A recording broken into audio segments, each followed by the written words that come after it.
أعوذ بالله من الشيطان الرجيم بسم الله الرحمن الرحيم وإن امرأة خافت من بعدها نشوزا أو إعراضا فلا جناح عليهما أن يصلحا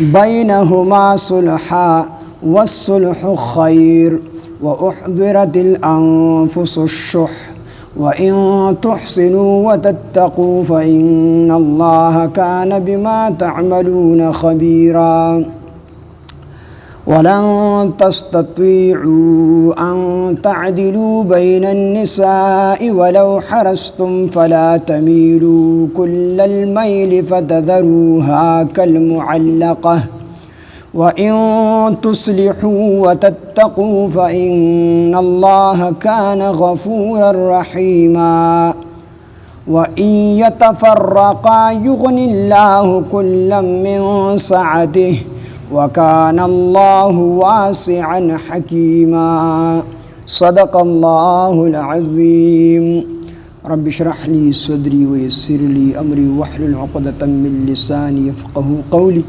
رب زدني علما سبحانك لا علم لنا إلا ما علمتنا إنك أنت العليم الحكيم سورة نساء پنځم سپارہ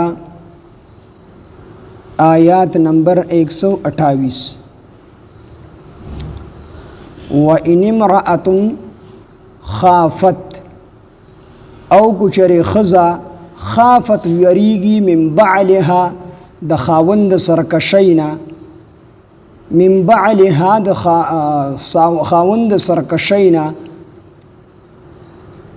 نشوزن د جنگ کولنا او اعراضا یا د مخ اړولنا فلا جناح اس گناہ نشته دی علیهما بد دواړو باندې ای یصلحا دا چې وکي دا دواړه بینهما په خپل منس کې صلح والصلح خیر او صلح ډیره غوره ده واحضرت الانفس الشح او حاضر کړل شي دي نفسونه الشح بخیلتوب ته وان تحسنوا گجرتا سو احسان کوي وتتقوا او فرهزګاری کوي فإن الله بشک الله تعالی کان دی بما په هغه سباندې تعملون تاسو کوي خبيرا خبردار د دینه مخکې آیات تیر شوی دی وإن خفتم شقاق بينهما فبعثوا حكما من أهله وحكما من أهلها کوچری د خزي او د خاون په منس کې سخبغان راشي سنزاع راشي نو د دې د شي اوږي چې یو سړی درېمګړي دی د خزي د طرف نه مقرر کی یو درېمګړي دی د سړی د طرف نه مقرر کی او بیا دواړه د راشي د خزي خبرې دی ووري او د سړی خبرې دی ووري د خاون نو دواړه به منس کې کینی دغه درېمګړي یو به د خزي طرف نه درېمګړي وي یو به د سړی طرف نه درېمګړي وي نو دواړه به د خزي خبرې ووري د خاون خبرې به ووري نو دواړه بیا وګوري چې چاته ګناه دي نو چې کم کس ته ګناه وي هغه ته خپل ګناه اوخي په منځ کې به صلح راولي دا آیات تیر شوی دی اوس په دې آیاتونو کې الله پاک جل جلاله د صلح د خزي او د خاون په منځ کې چې کم نزاع پیدا شوی دا کم جګړه پیدا شوی دا کم یو بل سره پزړونو کې کم خفګان پیدا شوی دی کور نه چلیږي نو د هغې د ټیک کولو دپاره الله پاک جل جلاله په دې آیات مبارک کې الله پاک چل په دې آیاتونو مبارکو کې الله پاک د کور د جوړولو چل چې ښځه او خاوند په کور کې پاتې کېږي او یو بل سره حالات ښه نه وي او ښځه خپل خاوند خوشحالولو دپاره په خپل حق کې کمی وکړي په خپل حق کې کمی وکړي څه مطلب مهر ډیر دی دا د خپل خاوند ته مهر معاف کړي یا ورته مهر کم کړي د دې خاوند ورسره نه لګي زړه ورسره نه لګي خپه دی دا خاوند جنگ جګړه کی غوسه کیږي د دې ښځې سره طبیعت نه لګي نو کو دا ښځه داسې وکړي چې د خاوند ته د خپل مهر کې سماب کړي یا په دې خاوند باندې د دې ښځې نان نفقه دي سکونت دی کور ورکول دي نان نفقه په دې خاوند باندې دي نو دا ښځه ته په دې کې اساني وکړي د پاره دې چې د زړه د ښځې طرف ته مایل شي د دې ښځې دا د سړي دا خفګان ختم شي ځکه چې وروسته پسې الله فرمایي چې واحضرت الانفس الشح، حاضر کړل شوي دي نفسونه الشح شومتوب ته. څه مطلب؟ شومتوب دا دی چې دا ښځه ورته خپل حق مات کړي نو د دې سړي به د دې ښځې سره مینه او محبت پیدا شي د خپلو مفادو دپاره، د خپلې فایدې دپاره. دا سړی به بیا مخ نه اړي، دی به ورسره رویه ښکلې ساتي، جنګ جګړې به ورسره نه. او تاسو به لیدلي ډېر کرته ځوانان الکان، ښکلې ښکلې الکان، هغه د خرابو جینکو سره واده وکړي، هغه د مشرانو ښځو سره د شپېتو د اویو کالو د ښځو سره واده وکړي. د څه دپاره؟ نوکري وي یا ورسره بینک بیلنس وي یا یې جایداد ته غل وي، نو د هغې دپاره وي دا مې خوښه ده. نو خوښه یې نه وي، د دې سړي هغه مال خوښ وي. بله ورځ د فیسبوک باندې یو ښځه ده، هغه د 100 کالو ده، د یو ماشوم هلک د هغې سره محبت پیدا شوی دی، واده یې ورسره کړی دی، وړوکی هلک دی. نو هغه ورسره واده د دې ښځې سره نه دی کړی، د هغه پیسو سره یې کړی، د هغې سره په بینک ډېرې غټې پیسې پرتې دي، نو د هغه پیسو سره یې کړی دی. نو انسان بخیل دی، نو که دا ښځه د خاوند ته خپل حق ماب کړي، په مهر کې ورته کمی وکړي یا ورته دا ښځه په خپل نان نفقه کې کمی وکړي، نو شاید چې د دې سړي رجحان د ښځې طرف ته راوړي، د هغه بغض او حسد هغه چې کوم دی ختم شي او د دې په کور کې جوړه راشي. نو دې آیاتونو کې الله پاک جل جلاله د دغې روغې چل ښيي.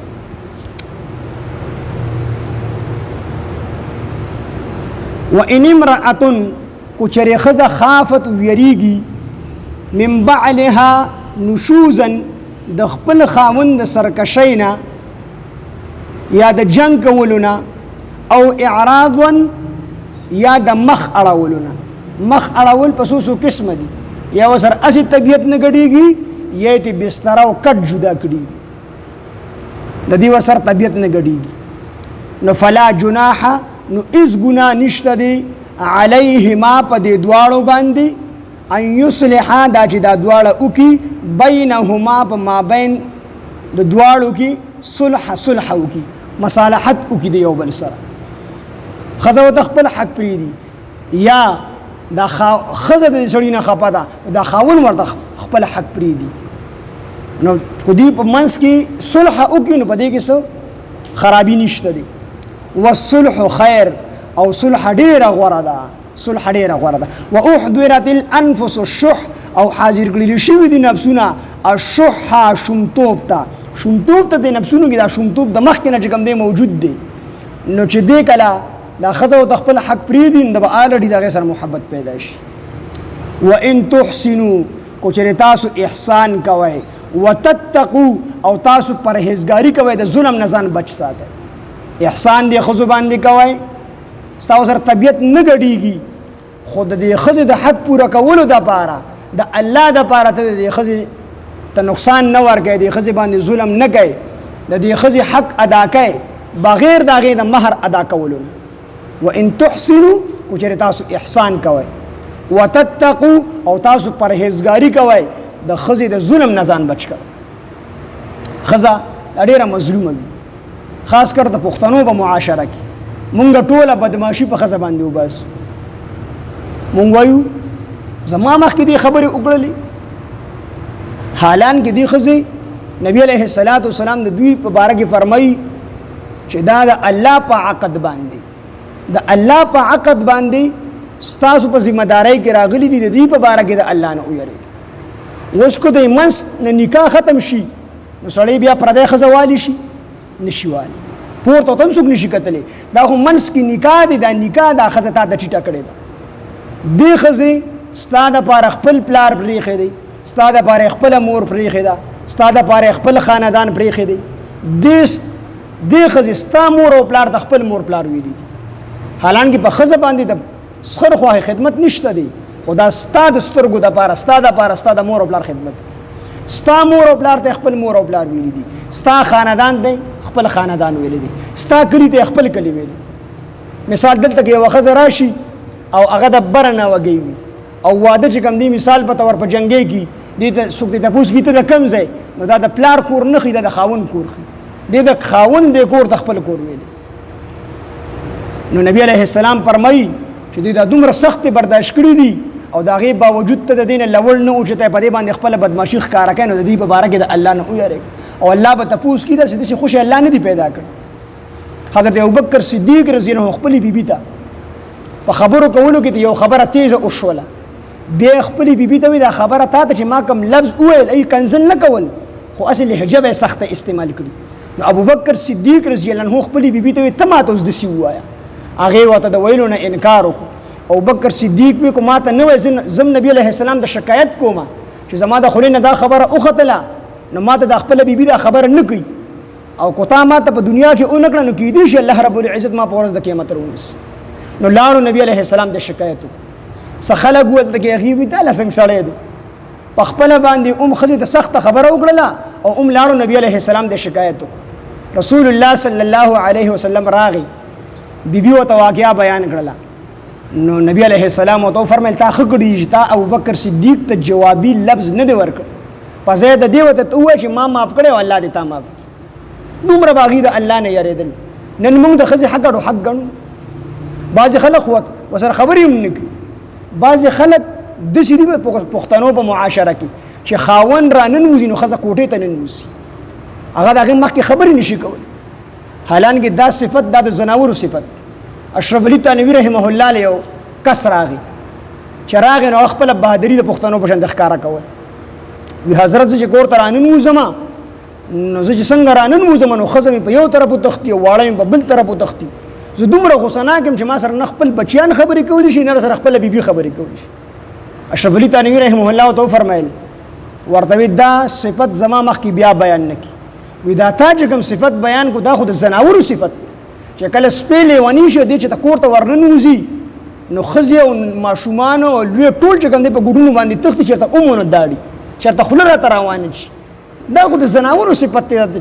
انسان خدا د انسان د انس نه دی، د بلدتیا نه دی، د محبت نه دی. انسان کې به محبت دی چې ته راننوتې وې ته په سفر به هغه وي زه په سفر ته نه وم چې رالم نو کور کې رانه ټول تښتېدل. هغه وایي دا د زناورو صفت دی.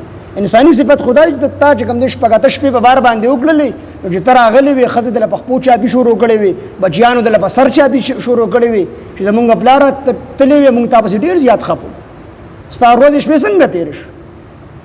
نو د ښځو سره ډېر ښکلي سلوک کوه. هغه هم انسان دی. بعضې وخت کې نارینه له غوسه ورشي نو پکار ده چې ښځه ناکام وکړي. بعضې وخت کې ښځه هم انسان دی، هغې له هم الله دماغ ورکړي دي. زنانه غوسه شي نو سړی دا نه وي چې ما ته غوسه کوي، دې د کوزه غاړه غوسي. امیر المؤمنین غوندې شخصیت، حضرت عمر رضی الله عنه غوندې شخصیت، هغه ته بیبي چې کوم دی تیزې خبرې وکړلې هغه برداشت کړي. حالانکې هغه دومره غیرتي و چې نبی علیه السلام فرمایي چې په کومه لار حضرت عمر لړ شي په هغې شیطان نه ځي. او نبی علیه السلام د معراج په موقع باندې د ټولو صحابو جنتونه وکتل، د ډېرو صحابو جنتونه وکتل. او د عمر رضی الله عنه جنت ته چې لاړو نو هغې ته لا نړو د حیا د وجې چې راغی نو حضرت عمر رضی الله عنه ته وایي عمره ستا جنت ته لړم خو ستا جنت ته د تلو اراده مې وکړله خو ستا د غیرت نه راله حیا راله نو بیا دننه لا نړه. وی حضرت عمر په ژړا شو چې د الله پیغمبر زه په تاسو باندې غیرت نو دومره غیرتي سړی هغه ته خپله بیبي چې کوم دی تیزې خبرې کړي هغه برداشت کړي، ما تا د کوم بغ لري. نو بیبیانو سره ښکلې سلوک کول، په دې به تاسو ته الله پاک جل جلاله اجر هم درکړي او په دې به ستاسو ژوند ښکلي تېرېږي. په دې سړی غیرتي نه ښکاري. ښځه خو کمزوري بوټی دی، هغه سړي ته یو لاس هم نه کېږي، کو ته پرې را باندې کړه ستانه هېڅوک تپوس نشي کولی، خو یو تپوس والا شته، الله به یې درنه تپوس کوي، الله به ستانه تپوس کوي. نبي علیه السلام اخري ټیم دی او په اخري ټیم کې فرمایي چې د غلامانو په باره کې د موس په باره کې او دغه رنګې د زنانو په باره کې د الله نه ویلي. نو ښکلې سلوک کول د زنانو سره. وان تحسنوا کو چې تاسو احسان کوئ، وتتقوا او تاسو پرهیزګاري کوئ یعنې د ظلم نه ځان بچ کوئ. کو تاسو اگر کو تاسو دا بیبي نه وي خوښه خو مور پلار درله کړې ده او ژوند ورسره په طریقه باندې تېروئ. وتتقوا پرهیزګاري کوئ نو فإن الله بشک الله تعالی کان دی بما په هغه عملونو تعملون چې تاسو کوئ خبیره خبردار دی. الله په دې عملونو خبردار دی چې ته د الله دپاره ښځې ته کوزه غاړه اوسي، ته د الله دپاره ښځه معاف کړي، ستا خوښه نه ده خو د الله دپاره ورسره ژوند تېری نو په دې به الله پاک تاسو له اجر درکړي. ولن تستطيعوا کچرې تاسو طاقت ولن تستطيعوا او تاسو هرگز طاقت نشئ لرلی ان تعدلوا دا چې تاسو عدل وکئ انصاف وکئ بین النساء په مابین د ښځو کې ولو حرستم اگر کو تاسو حرص هم وکړئ په دې برابرۍ باندې تاسو حرص وکړئ. فلا تمیلو نو تاسو مکږئ کل المیل په ټولو کږېدو سره، په پوره کږېدو سره. فتذروها چې تاسو پرېږدئ هغه ښځه.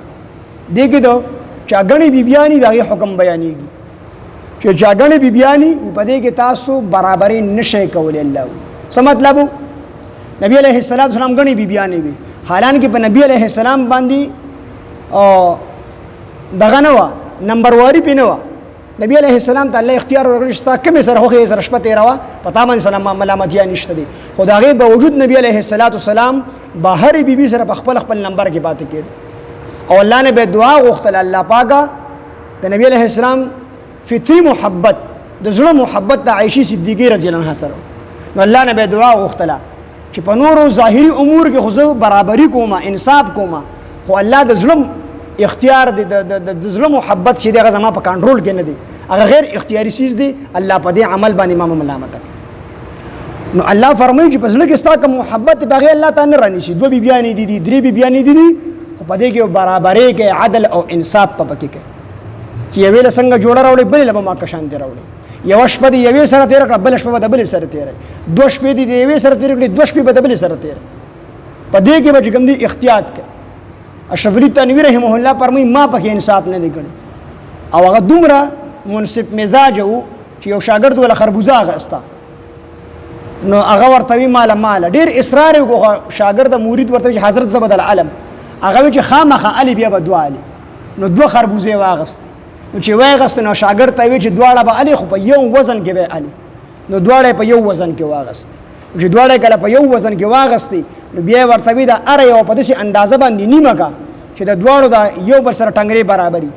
نو دواړه په من باندې نیمې کړي.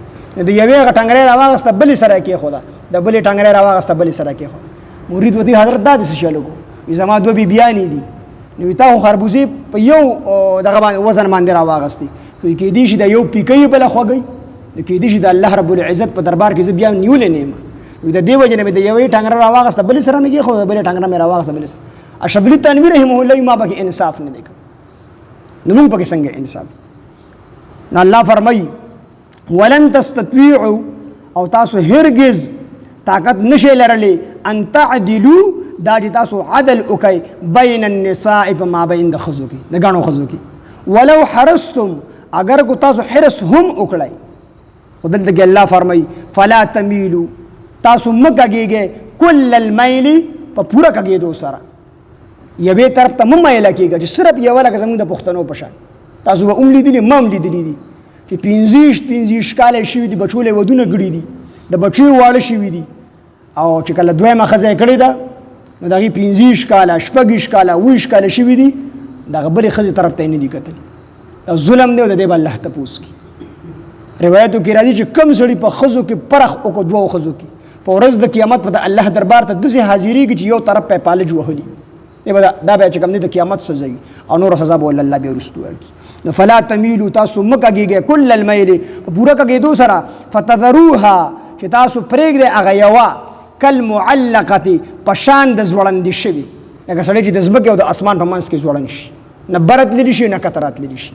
نو دا دویمه ښځه دا ړومبی چې تا کمه کړې ده، دویمه دې پرې وکړم، دا دویمې نه خو بیا عام طور خلک خیال ساتي، خو دا ړومبی په شان د ځوړندې شوي نه پرېږدي چې بل چا سره هغه عاجزه نکاح وکړي او نه ښځه کوي، نو ځوړند دی چې کوم دی ساتي. نو الله وي داسې مه کوئ. فتذروها چې تاسو پرېږدئ هغه یوه کالمعلقة په شان د ځوړندې شوې، وان تصلحوا کو چېرې تاسو اصلاح وکړئ، وتتقوا اصلاح وکړئ برابرۍ پکې په منځ کې وکړئ، وتتقوا پرهیزګاري وکړئ، ځان د ظلم نه بچ کړئ، نو فإن الله بېشک الله تعالی کان دی غفور الرحیم بخونکي مهربان. ظاهري امور کې برابرۍ وکړئ، د زړه محبت په هغې الله تعالی رانیسي، الله به ته هغه خطا چې کوم دی معاف کړي. وإن يتفرقا اوس دلته کې د تفریق حکم دی چې حد تر وسه خو به یو کس کوشش کوي چې طلاق واقع نه شي، ځکه طلاق دا ابغض المباحات دی، دا په هغه جایزو څیزونو کې د الله بد شي دا چې کوم دی طلاق دی.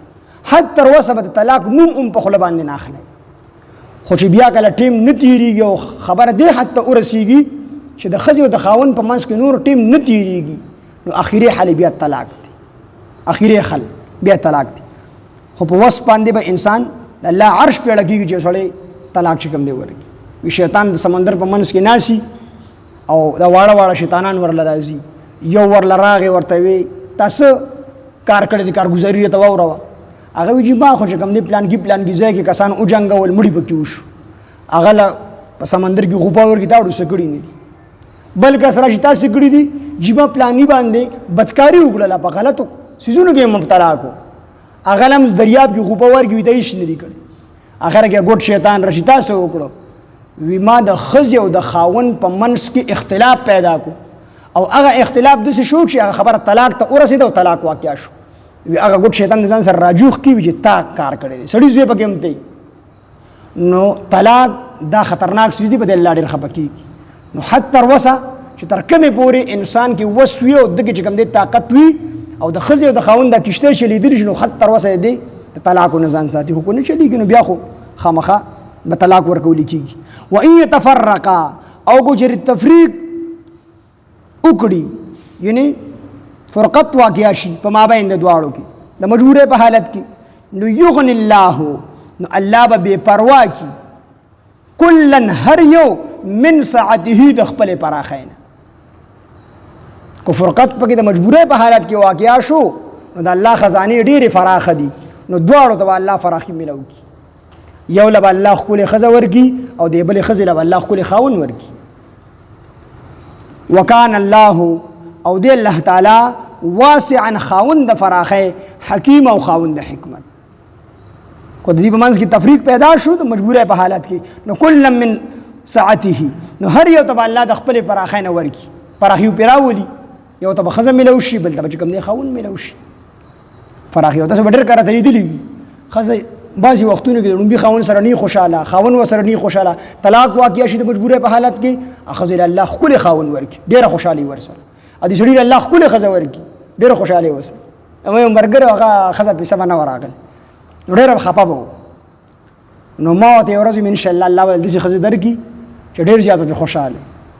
نو یو کال د درې خو کړی دو اخره کې بیا واده وکړو دا غبلې خزه سره بیا ډېر زیات خوشاله. ما دې سختې تیری کړې دي نو الله فرمایي چې کل من ساعته یغنی الله بے پروا بگی الله کلن هر یو د دواړو نه من ساعته د خپل پراخین خپل پراخیو په الله وکي. وکان الله د الله تعالی واسعا خاوند فراخه حکیم او خاوند حکمت. الله سره ډیر شي خزاني دي، مال بولوم الله ورکی خاوند بول. وان امراه او کوچره خزه خافت یریږي من بعلها نشوزا د خاوند سرکشینا د خاوند جنگ جګړونه او اعراض یا د خاوند مخ اړولونه فلا جناح ان از ګنانشتا علیهما بده دواړو باندې ان یصلح دا چې او کی بینهما ما بین د دواړو کې صلح والصلح خیر صلح ډیر غوړه ده و احضرت الانفس الشح او حاضر کړل شوی دي نفسونه شمتیاتا و ان تحسنوا گجر تاسو احسان کوي وتتقوا پرهیزګاری کوي فإن الله بشک الله تعالی کان دی بما بها عملون تعملون چې تاسو کوي خبيره خبردار. ولن تستطيعوا او تاسو هرگز طاقت نشئ لرلی ان تعدلوا دا تاسو به عدل کې انصاف پوکي بین النساء بما بین د خزو کې ولو حرستم اگر کو تاسو حرسهم وکړی تاسو ډیر کوشش وکړئ فلا تمیلوا تاسو مګږئ کل المیل په پورا کګېدو سره فتذروها چې تاسو پرېږدئ هغه یوه کالمعلقه پشان د ځوړندې شوي و ان تصلحوا ګجر تاسو اصلاح وکړئ وتتقوا تاسو د ظلم نه ځان بچ کې پرهیزګاري وکړئ فإن الله بشک الله تعالی کان دی غفور الرحیم بهونکي مهربان. وان يتفرقا ګجر تفریق وکړي کوجر تفریق وکړي یا تفریق پیدا شي یغنی مابین د دواړو کې یغنی الله نو بے پروا بگی الله تعالی کلن هر یو من سعته د خپل پراخینا وکان الله د الله تعالی واسعا خاوند فراخ حکیم او خاوند حکمت. وان امراه کوجر خذ خافت یریږي وان امراه کوجر خذ خافت یروي من بعلها د خاوند سرکشینا د جنگ جګړونه او اعراض یا د خاوند د مخ اړولنا فلا جناح نو اس ګنا نشتا علیهما په دې دواړو باندې ان یصلح بینهما صلحا دا چې وکړي بینهما بما بین د دواړو کې صلحا والصلح خیر او صلح ډیره غوره ده واحضرت الانفس الشح او حاضر کړل شوي دي نفسونه بخیلتوب ته وان تحسنوا وجر تاسو احسان کوئ وتتقوا پرهیزګاری کوئ فان الله بس بشک الله تعالی کان دی بما په عملون تعملون چې تاسو کوئ خبيره خبردار ولن تستطيعوا او تاسو هرگز طاقت نشئ لرلی ان تعدلوا دا تاسو عدل وکئ بین النساء ما بین د خزو کې ولو حرستم اگر کو تاسو حرس هم وکړئ فلا تميلوا تاسو مګګیږئ کل المیل په پورا کګېدو سره یو طرف ته فتذروها چې تاسو پرېږدئ هغه یوه کالمعلقة په شان د ځوړندې شوي وان تصلحوا کچری تاسو اصلاح وکړئ وتتقوا او تاسو پرهیزګاری وکړئ فإن الله بشک الله تعالی کان دی غفور الرحیم بهون کې مهربان وان يتفرقا کچری تفریق وکړي په مابین د دواړو کې یغنی الله نو بے پروا بگی الله تعالی کل من سعته هر یو د خپل فراخینا وکان الله د الله تعالی واسعا خاوند فراخی حکیم او خاوند حکمت الحمد لله رب العالمين الصلاة والسلام على سيد الأنبياء والمرسلين وعلى آله وصحبه أجمعين ربنا تقبل منا إنك أنت السميع العليم وتب علينا إنك أنت التواب الرحيم وصلى الله تعالى على خير خلقه محمد وآله وصحبه أجمعين برحمتك.